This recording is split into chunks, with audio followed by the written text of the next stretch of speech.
Pagdating sa handaan, hindi mawawala ang inyong kabataan at syempre hindi talaga mawawala at ito ay binyagan ng aking pamangkin na si Riri.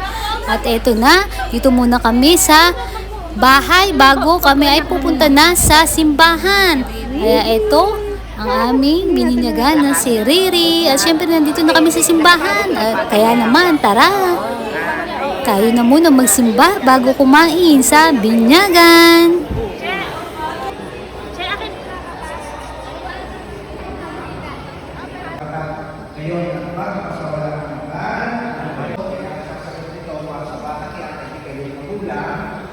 At mga ninong at nina, page 12 tayo. Unang pangako, pagpatakwin ng kasalanan. Santo. Ayan. Mary Stella. Ayan. Okay. Ano ka pa magsugot pa? Ano po ang ibig sabihin niya?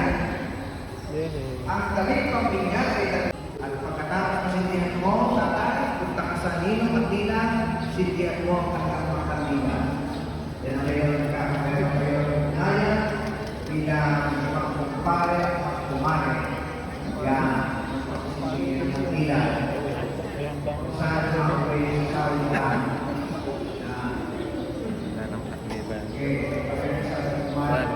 Sa video ata yan.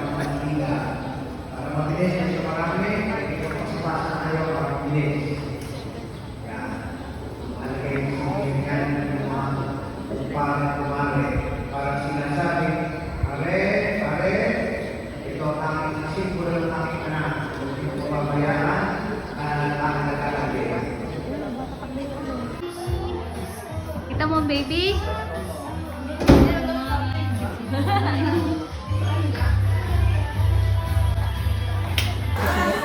At eto na nga, simula na ng kainan at talaga naman nangunguna itong aking mag-aama.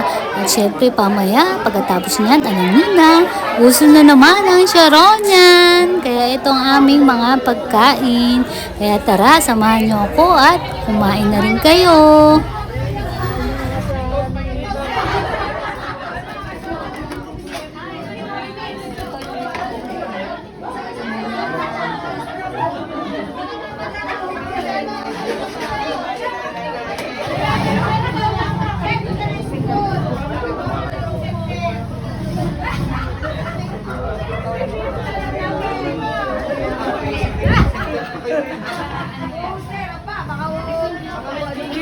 Bibisan. Ako tinagaling ko ba na? Sir! Nine. Bibisan ko na sa sir.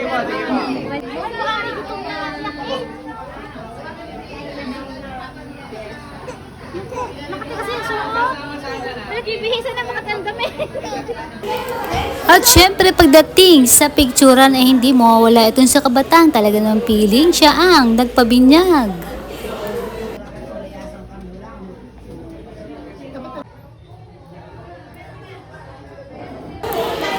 At pagdating sa kainan, wala munang pansinan. Talaga naman seryoso sa pagkain ng ating mga bisita at talaga namang mukhang nasarapan.